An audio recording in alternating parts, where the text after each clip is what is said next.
Well, an industry that we maybe don't talk quite a lot about here on the program is things to do with construction. And in this case, the concrete masonry industry, concrete masonry checkoff board. They have their own checkoff board, kind of similar to maybe an agricultural checkoff. We're going to learn more about that today. And we're going to learn more about this industry and its impact on rural America. Joining us here today, Major Ogilvy. He is the chair of the Concrete Masonry Checkoff Board. Major, thanks so much for the time here on the program today, and I hope you're doing well.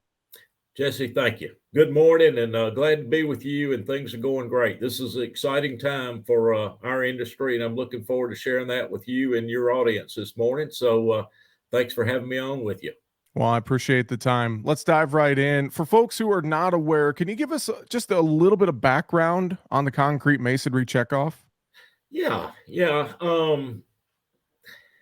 Going back to the mid 2000s, more experienced folks in our industry began to see that our product, the marketplace had changed, and we didn't have the resources to be able to promote it and research it and educate folks on the values of it. And so we began to look at our options. We early on we met with a nice lady named LaDonna Lee who worked with us all along. LaDonna's been involved in a lot of checkoffs, and particularly the soybean, and so she was a big counsel to us all along. And but we knew we needed more resources, and so with that in mind, we looked around to see what our options were, and decided to pursue a true checkoff. I'll call it. This is a checkoff that very much like the USDA checkoffs, and it's a mandatory checkoff. It's a national checkoff, and so really excited about. The one difference is we didn't really qualify for the generic USDA checkoffs, so we planted our seed with the Department of Commerce, which we are a manufacturing industry. So, and the Department of Commerce, this is their very first. It's been a long journey. We went members of the Congress through the legislation to have it pass through Congress, and started that effort in 2010. And the president signed it after it was passed by Congress in 2018. And then we were handed off to the Department of Commerce, and we're doing everything we can to build a strong relationship there. And that's going very, very well. We've had 2 board meetings starting back in November last year. And, our industry is excited.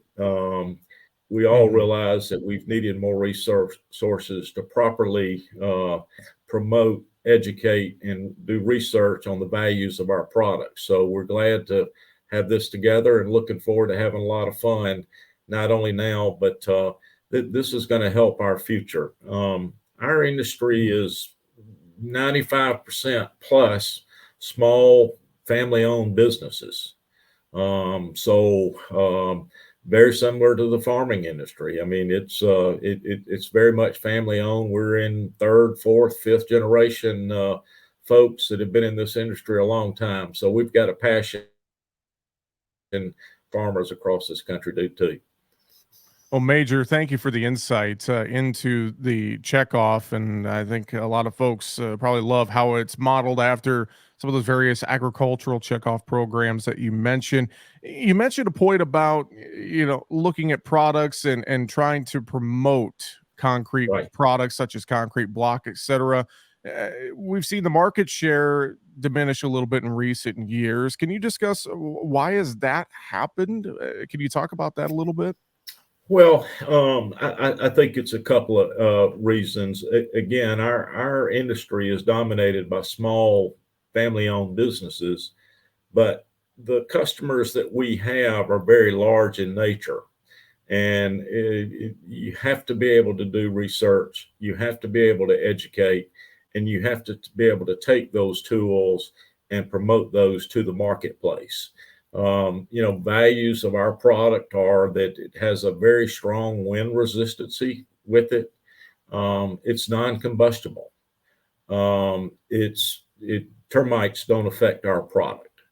So there are a lot of pluses there, values. And let me say this, our product is very energy efficient, and it uses what we call thermal mass, which is a natural energy coming from the sun, where the rotation of the sun plays nicely as far as the absorption of warmth, so the absorption of cooling and things like that play nicely as far as our product goes. But we got to be able to get out there and share with the industry. I mean, a lot of the facts are known, Hmm. but we have to be able to promote those and market those and be able to do it, because our there's several you've got several folks that matters to. You've got the contractor, you've got the designers, you've got code officials, people like that. That these are meaningful values, so it's going to allow us to increase the umbrella and do it on a much larger scale. Well, and I know, you've mentioned this as well with the small business aspect of many folks throughout the industry. So I have to think that, throughout the concrete masonry industry, just the impact on rural America and the rural economy has to be pretty massive, pretty big, isn't it, Major? Yes, and Jesse, across this country, we've got roughly 260 block producing companies. Um, we're 100% American jobs. We're 100% American customers, American, our raw materials. Hmm. Most raw materials that we receive, cement is the only one that may be shipped further, but you can draw a circle around a block plant. And within that circle, you've got customers and you've got raw material suppliers. So it's very local in nature.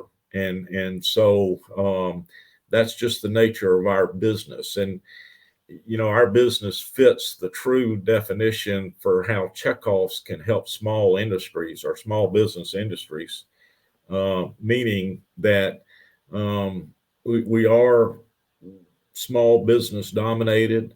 We sell a commodity product and it is sold by bid.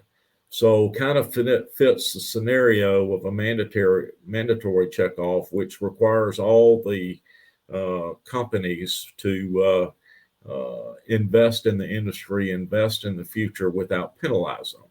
And frankly, that was one of the main pluses that helped us be successful as far as establishing this checkoff for our industry and our future.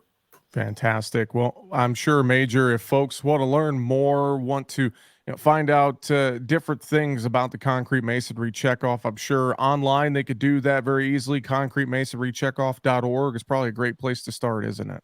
Yeah, I think it is, and we have established that website, and we recently updated it.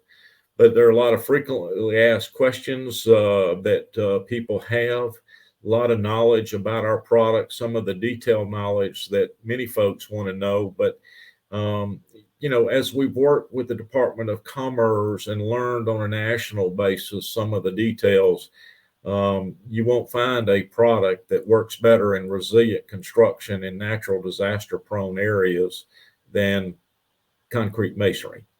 Um, you and I live in the South. We're very familiar with tornadoes, and it seems like Mhm. every day there's a new one hitting somewhere. And we feel like our product brings a lot of value in that area with hurricanes out in the West as far as wildfires and earthquakes and things like that, natural disaster prone events. And then, down in Florida, termites is a big issue. And so Mhm. there are a lot of values our products brings to the marketplace. And we're looking forward to being able to get those out there and get them in front of the people that can help us grow again.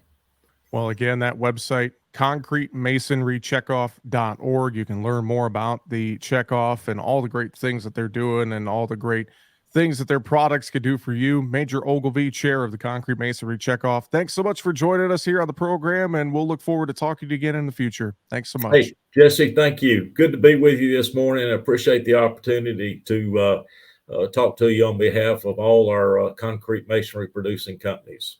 Thank you.